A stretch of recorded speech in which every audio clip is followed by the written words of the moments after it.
Good morning everyone. आप सभी का एक बार फिर से स्वागत है आपके अपने YouTube channel SD current affairs में। और आज मैं एक बार फिर से हाजिर हूं आप तमाम लोगों के लिए करंट अफेयर्स के कुछ महत्वपूर्ण प्रश्नों के साथ, जो कि आज 29 नवंबर 2021 से संबंधित हैं। तो अगर आप मेरे चैनल पे नए हैं तो कृपया मेरे चैनल को सब्सक्राइब करें, वीडियोस को लाइक और शेयर करें और बेल आइकन को भी प्रेस कर दें ताकि आगे आने वाली नोटिफिकेशंस जो हैं आपको समय से मिल सके। शुरू करते हैं, देखते हैं। पहला क्वेश्चन है, हाल ही में किस देश में कोरोना वायरस के नए वेरिएंट ओमिक्रॉन की पहचान हुई है? ओमिक्रॉन एक नया वेरिएंट है कोरोना वायरस का, ओमिक्रॉन। ठीक है, इसकी पहचान हाल ही में किस देश में हुई? इसके लिए मैंने कल एक वीडियो और बनाई थी। उसमें मैंने ये पूछा था कि जो ओमिक्रॉन है उसको डब्ल्यूएचओ ने क्या नाम दिया था। ठीक है, तो आपके ऑप्शन है ए Saudi Arab, be united kingdom, सी है चीन या डी है दक्षिण अफ्रीका। तो ओमिक्रॉन की जो पहचान हुई है, जो कि कोरोना वायरस का एक नया वेरिएंट है, उसकी पहचान जो है दक्षिण अफ्रीका में हुई है। ठीक है, अब देखिए, इसको जो डब्ल्यूएचओ है, वर्ल्ड हेल्थ ऑर्गेनाइजेशन, उसने इसको जो है B.1.1.529 नाम दिया है। ये 1.11 नहीं है, B.1.1.529 जो है इस ओमिक्रॉन को नया नाम दिया है। किसने? डब्ल्यूएचओ ने। किसने दिया है? डब्ल्यूएचओ ने। और इसके जो महानिदेशक हैं, अभी आपको पता है, मैंने कल बताया भी था इसको, जो कि डब्ल्यूएचओ के नए महानिदेशक चुने गए इथोपिया के डॉक्टर एड्रेनॉम है। ठीक है, उसका ध्यान रखिएगा। अगला प्रश्न लेते हैं, हाल ही में भारत का कौन सा राज्य नेत्रहीन क्रिकेट टूर्नामेंट जीता? भारत का कौन सा राज्य जो है नेत्रहीन क्रिकेट टूर्नामेंट जो है उसने जीता है? आपके ऑप्शन से ए उत्तर प्रदेश, बी केरल, सी आंध्र प्रदेश और डी है मध्य प्रदेश। तो आपका जो सही आंसर है वो है आंध्र प्रदेश। आंध्र प्रदेश ने अभी हाल ही में राष्ट्रीय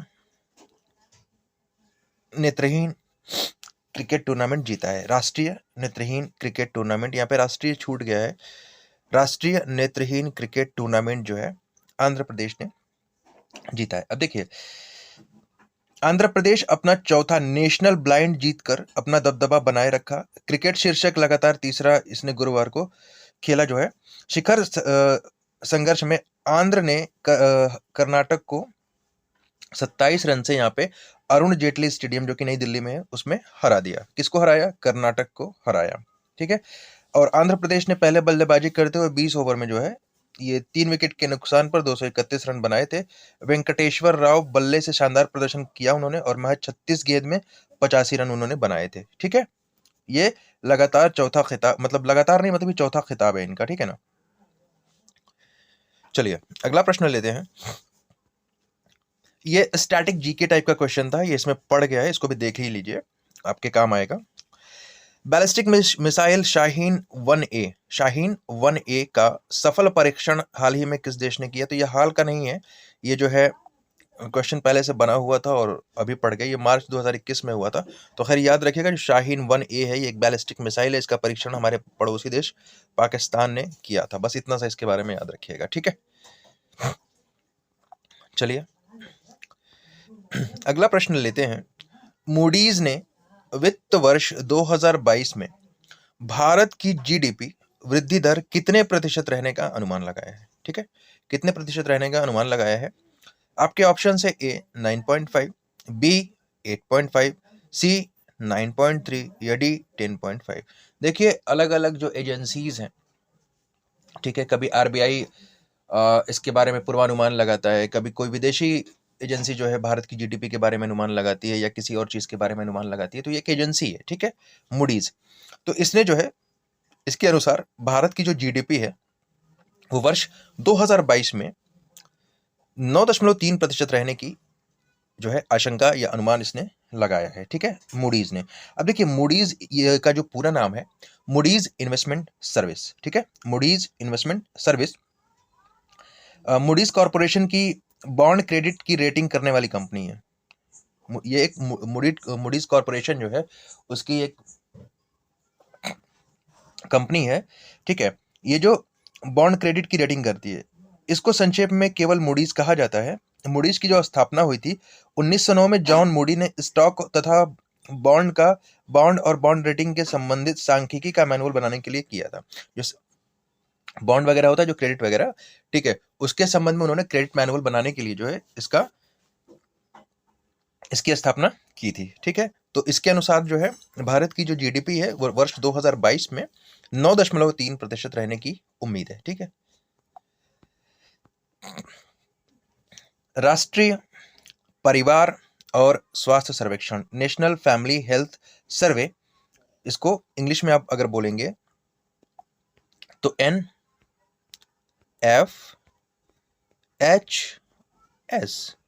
ये नेशनल फैमिली हेल्थ सर्वे, राष्ट्रीय परिवार स्वास्थ्य सर्वेक्षण के अनुसार भारत में प्रति 1000 पुरुषों पर अब कितनी महिलाएं हैं।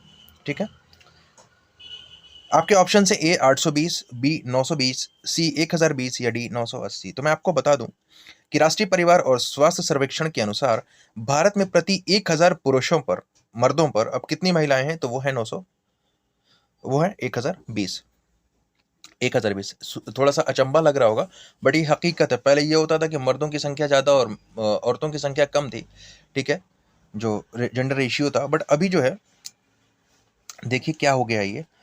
और इसको देखिएगा कि राष्ट्रीय परिवार और स्वास्थ्य सर्वेक्षण के आंकड़ों के अनुसार देश में पुरुषों के मुकाबले अब महिलाओं की संख्या लगातार बढ़ रही है। अब हर 1000 पर 1020 महिलाएं हो गई हैं। 1990 के दौरान हर 1000 पुरुषों के मुकाबले महज 927 महिलाएं ही थी। इस चीज का ध्यान दीजिएगा कि अगर हम बात करेंगे 1990 के दशक की ना, 1990 में एग्जैक्टली, तो उस वक्त जो है 1000 पुरुषों पर जो ये रेशियो था वो 927 का था। ठीक है, ये पुरुष और ये महिला। ठीक है, 1000 पे 927 महिलाएं थीं। बट अभी जो हाल ही में एक सर्वे हुआ है नेशनल फैमिली हेल्थ सर्वे के द्वारा, तो प्रति 1000 पुरुषों पर अब जो है 1020 महिलाएं हो गई हैं। ठीक है, अक्रॉस योजना का संबंध किस मंत्रालय से है? अक्रॉस योजना का संबंध किस मंत्रालय से है? आपके ऑप्शन है ए रक्षा मंत्रालय, बी स्वास्थ्य मंत्रालय, सी पृथ्वी और विज्ञान मंत्रालय, डी संस्कृति मंत्रालय। तो अक्रॉस योजना का जो संबंध है वो पृथ्वी और विज्ञान मंत्रालय से है। किससे है? पृथ्वी और विज्ञान मंत्रालय से। अब देखिए, अक्रॉस योजना जो है पृथ्वी और विज्ञान मंत्रालय से संबंधित है, ये आप जानेंगे। ये जो है चक्रवात, तूफान, लहर, तेज गर्मी और गरज के साथ साथ जो बारिश जैसे विभिन्न पहलुओं से निपटती है। जो अक्रॉस योजना है वो इन सारी चीजों से, चक्रवात, तूफान, लहर, तेज गर्मी और गरज के साथ बारिश जैसे विभिन्न पहलुओं से निपटती है। अक्रॉस योजना 9 उप कार्यक्रमों से मिलकर बनी है जो बहुविषयक और बहुसंस्थानीय स्वरूप की है। इसमें मल्टीपल सब्जेक्ट्स हैं और मल्टीपल इसके ऑर्गेनाइजेशंस भी हैं। इस योजना का उद्देश्य समाज की बेहतरी के लिए एक विश्वसनीय मौसम और जलवायु पूर्वानुमान प्रदान करना है। ठीक है, इसका जो है अक्रॉस योजना का कि पहले से ही मौसम के बारे में पूर्वानुमान लगा के बताना। ठीक है, चलिए आगे बढ़ते हैं, अगला प्रश्न लेते हैं। नीति आयोग द्वारा जारी NITI, national institute of transforming India, NITI Aayog, ठीक है, योजना आयोग को बदल के अब नीति आयोग कर दिया गया। तो नीति आयोग द्वारा जारी बहुआयामी गरीबी सूचकांक में भारत का कौन सा राज्य सबसे अधिक गरीब है? तो नीति आयोग के द्वारा एक रिपोर्ट आई है बहुआयामी गरीबी सूचकांक की। इसमें यह कहा जा रहा है कि अभी भी भारत का सबसे गरीब राज्य उसमें कौन सा है। आपके ऑप्शन है ए पश्चिम बंगाल, बी बिहार, सी उत्तर प्रदेश और डी है आपका उत्तराखंड। तो इसका जो सही आंसर है कि बहुआयामी गरीबी सूचकांक में भारत का जो सबसे गरीब राज्य निकल के आया है वो है बिहार। ठीक है, कौन सा राज्य है? वो है बिहार। देखिए, राज्यों जैसे अरुणाचल प्रदेश, बिहार, छत्तीसगढ़ और नागालैंड के साथ झारखंड में MPI जो होता है ना, कि मतलब पावर्टी इंडेक्स जो है, उसमें काफी सुधार पाया गया है। और 2015-16 के आंकड़ों के अनुसार बिहार अब भी जो है सबसे गरीब राज्य है, जहां आधे से अधिक आबादी, समझिएगा, जहां आधे से अधिक जो आबादी है, ये जो डेटा है 2015-16 के आंकड़ों के अनुसार का है। ठीक है, जहां 50% से आधा का मतलब 50% से भी ज्यादा आबादी गरीबी में अपना जीवन व्यतीत कर रही है। मोर देन 50%, मोर देन 50% जो है पॉपुलेशन यहाँ की, ये जो है बिलो पॉवर्टी लाइन है, ठीक है, गरीबी रेखा से नीचे अपना जीवन व्यतीत कर रही है।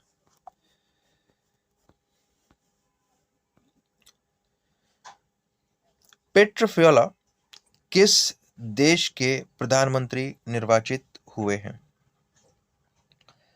पेट्रोफियोला की बात की जा रही है कि पेट्रोफियोला जो है वो किस देश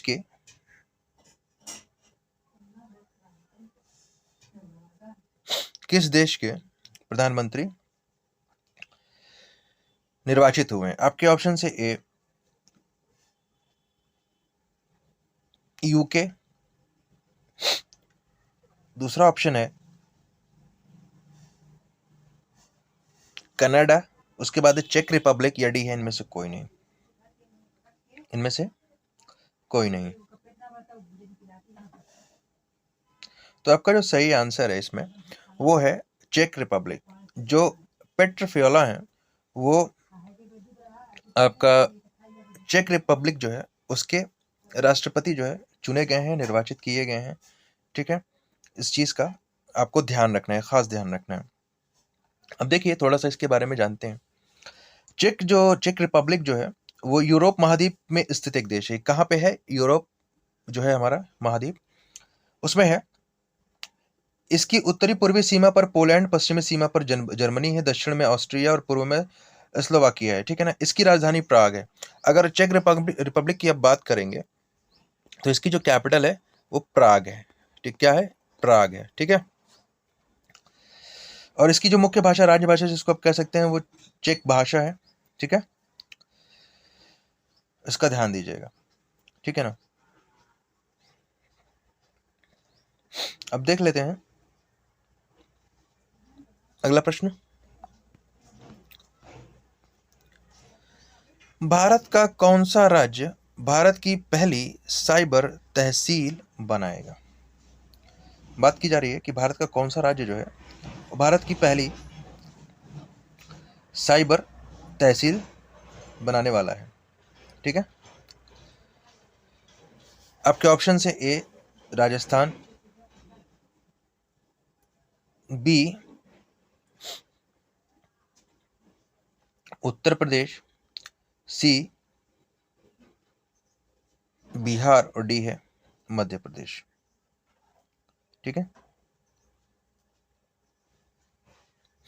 तो इसमें जो है आपका जो मध्य प्रदेश है, मध्य प्रदेश पहला जो है साइबर तहसील का निर्माण करने वाला राज्य जो है ये बनेगा, ठीक है। इस चीज का ध्यान दीजिएगा। और इससे पहले भी मध्य प्रदेश के बारे में कुछ खबरें थी, जैसे कि पाताल पानी जो रेलवे स्टेशन था, ठीक है, उसका नाम बदला गया, ठीक है। उससे पहले यहाँ का जो हबीबगंज रेलवे स्टेशन था उसका नाम बदला गया। तो इन दोनों जो रेलवे स्टेशन के नाम बदले गए अभी हाल ही में, ठीक है, उन दोनों रेलवे स्टेशन के नाम जो है आपको कमेंट करके बताना है कि उन रेलवे स्टेशन का नाम क्या किया गया है, ठीक है। पाताल पानी, हबीबगंज का तो देखिए कमलापति, रानी कमलापति रखा गया था।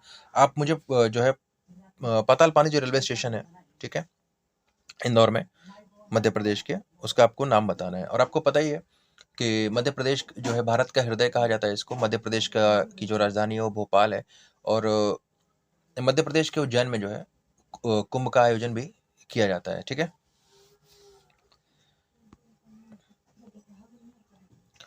अगला है, हाल ही में एनसीसी दिवस, एनसीसी दिवस जो है कब मनाया गया है? हाल ही में एनसीसी दिवस है वो आपका कब मनाया गया है? आपके ऑप्शन से ए 26 नवंबर, बी है 27 नवंबर, डी है सी है 28 नवंबर और डी है 29 नवंबर, ठीक है।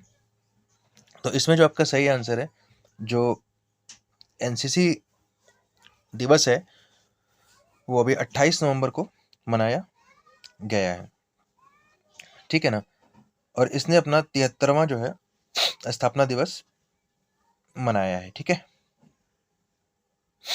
73वां स्थापना दिवस इन्होंने अपना मनाया। अब देखिए इसका जो फुल फॉर्म है national cadet corps, national cadet corps, ठीक है ना। इसका जो मुख्यालय है एनसीसी का वो दिल्ली में है, ठीक है। इसका मुख्यालय जो है वो दिल्ली में है आपका। ये एक स्वैच्छिक आधार पर जो है स्कूल कॉलेज छात्रों के लिए खुला है। राष्ट्रीय कैडेट कोर अनुशासित और देशभक्त नागरिकों में देश के युवाओं को संवारने में लगे हुए सेना, नौसेना और वायुसेना, जिसमें से एक त्रिकोणीय सेवा संगठन है, ठीक है ना। अब देखिए इस 16 जुलाई 1948 से अब तक जो है ये क्या है, सक्रिय है। इसमें जो है करीब करीब 13 लाख के आसपास जो इसकी विशालता है लगभग, ठीक है ना। 13 लाख जो स्टूडेंट्स हैं इससे जुड़े हुए हैं, और इसकी जो भूमिका है स्टूडेंट को यूनिफॉर्म ग्रुप में करने की है, ठीक है।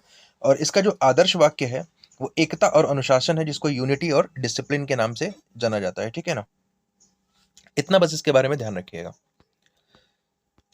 अगला प्रश्न है, उस फिल्म का नाम क्या है जिसने इफ्फी के 52वें संस्करण में द गोल्डन पीकॉक अवार्ड जीता। इफ्फी के 52वें संस्करण में जो है गोल्डन पीकॉक अवार्ड जीतने वाली जो फिल्म है उसका नाम क्या है। आपके ऑप्शन है ring wanderings, into the darkness, A hero, या इनमें से कोई नहीं। तो इसका जो सही आंसर है आपका option number A the ring wondering है, जो कि एक जापानी मूवी है, ठीक है। इसको जो है किससे सम्मानित किया गया है, द गोल्डन पीकॉक अवार्ड से। देखिए ये जो इफ्फी है, जिसको आप भारतीय अंतर्राष्ट्रीय फिल्म महोत्सव कहते हैं, इसका 52वां संस्करण जो है अभी गोवा में आयोजित किया गया था, और यह महोत्सव जो है 20 नवंबर से 28 नवंबर तक चला है, ठीक है। इसका ध्यान रखिएगा, 20 नवंबर से 28 नवंबर तक चला है। ये 52वां संस्करण था, ठीक है। और इसमें एक जापानी मूवी है जिसने जो है द रिंग वॉन्डरिंग, जिसका नाम है जापानी मूवी, जो कि उस वक्त के जो युद्ध के हालात थे, मतलब हिरोशिमा और नागासाकी पे जो परमाणु बम वगैरह गिरे थे, ठीक है। तो उस समय की जो स्टोरी है उसको ये बताता है, ठीक है ना। और इसमें जो है डायरेक्टर और प्रोड्यूसर लोग जो हैं उन लोगों को मिला के लगभग इसमें 40 लाख रुपए की जो धनराशि है दी गई है, ठीक है। 40 लाख रुपए की धनराशि जो है इन लोगों को दी गई है, इसका ध्यान रखना है, ठीक है। अब देखिए एक चीज और इसमें है, जापानी फिल्म द रिंग वॉन्डरिंग, ये सबसे सर्वश्रेष्ठ फिल्म गोल्डन पीकॉक पुरस्कार तो जीता है इसने, ठीक है। अब एक चीज का ध्यान रखना है कि भारत के सूचना और प्रसारण मंत्री अनुराग ठाकुर, और इसमें निर्देशक जो है मसाकाजु कोनको, मुख्यमंत्री प्रमोद सावंत, और अंतर्राष्ट्रीय जूरी अध्यक्ष और ईरानी फिल्म निर्माता रक्षण बनियताड आदि लोग शामिल थे, ठीक है ना।